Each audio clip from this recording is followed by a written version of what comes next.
International trade, अंतर्राष्ट्रीय व्यापार।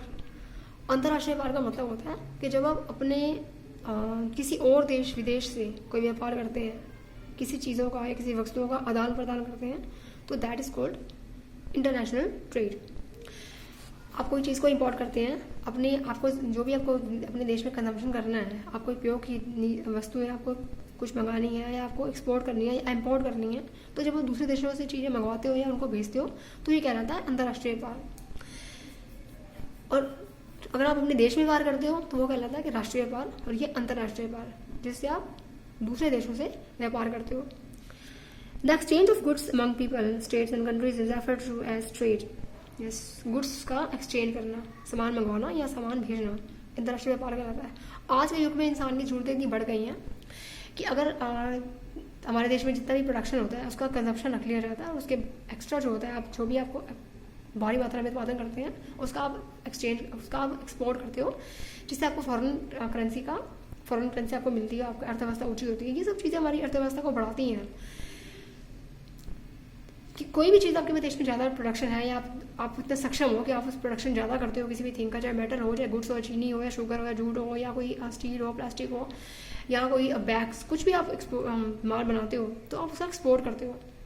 या अगर आपके देश में कोई चीज़ की कमी है, शॉर्टेज है, आपको ज़्यादा चाहिए तो आप उसका इम्पोर्ट करते हो। तो ये बाहर के देशों से आप करते हो जो व्यापार, उसे कहलाया जाता है इंटरनेशनल ट्रेड।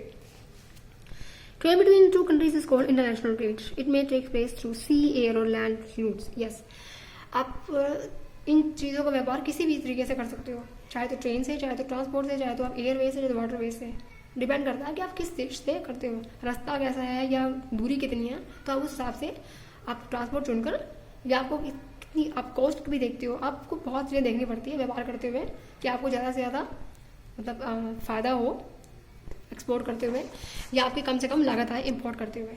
आपका वे कैसा, आपको किस वे को चुनना है, तो आप दूरी के हिसाब से या सड़क रास्ते के हिसाब से आप वे चुनते हो और अपना एक्सपोर्ट करते हो।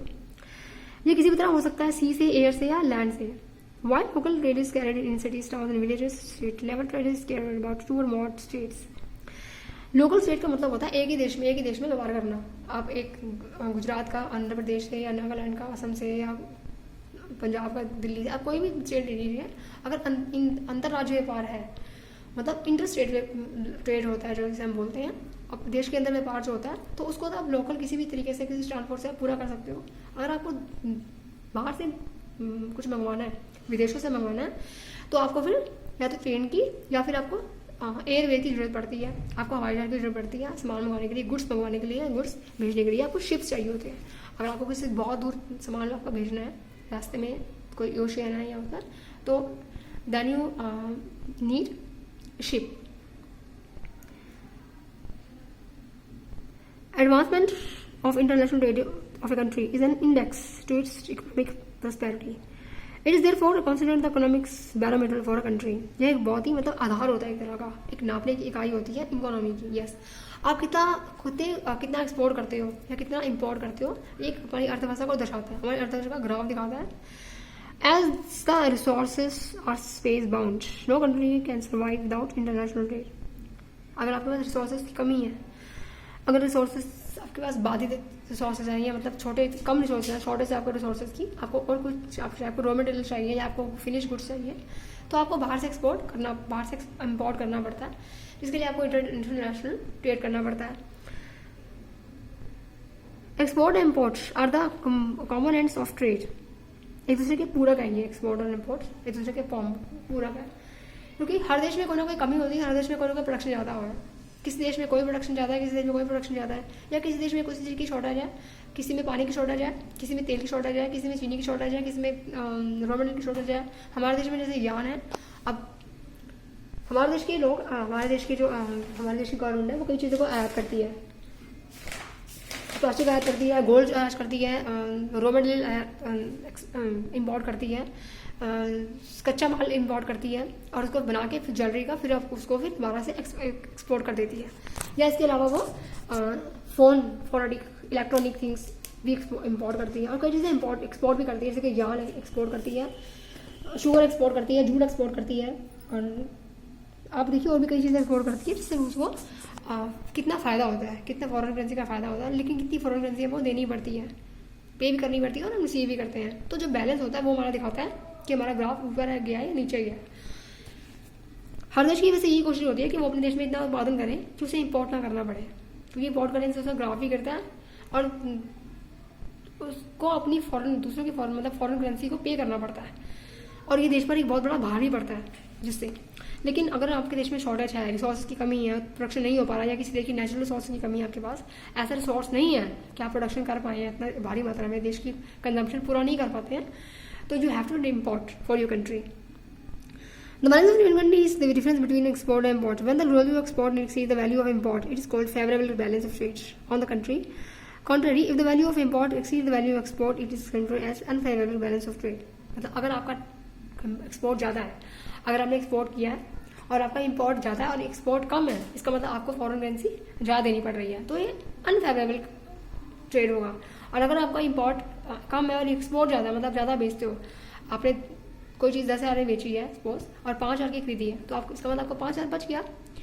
ये फॉरेन जो करेंसी आपके पास आई है वो आपका फायदा है, जैसे आपकी आर्थिक व्यवस्था ऊंची होगी, आपका ग्राफ ऊंचा होगा, आपका देश इससे तरक्की भी करता है और आपका इस देश दुनिया में विकसित भी होता है, दुनिया में आप विकसित देशों में गिने जाते हो।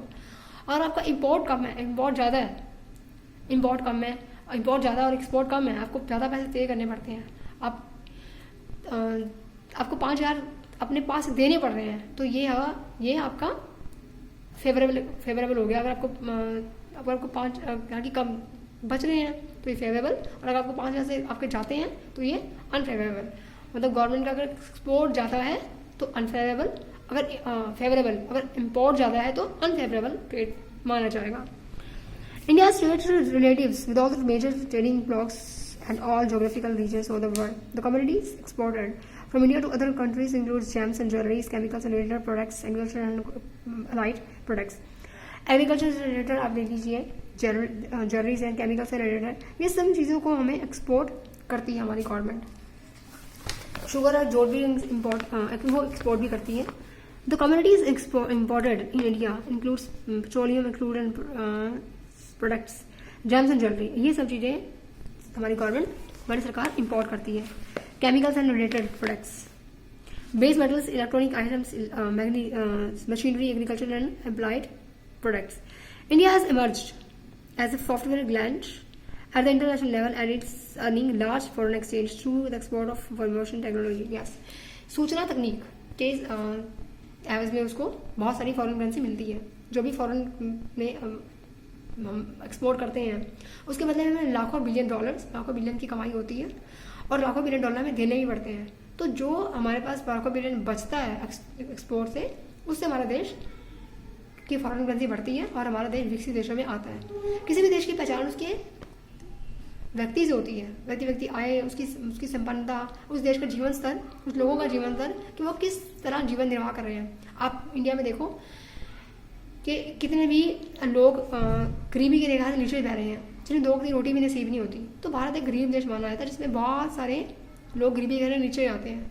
कई लोग गरीबी के घर नीचे आते हैं जो उनकी 2 वक्त की रोटी भी या 2 वक्त की आप कहें जरूरतों की बेसिक जरूरतें भी उनकी पूरी नहीं हो पाती हैं। लेकिन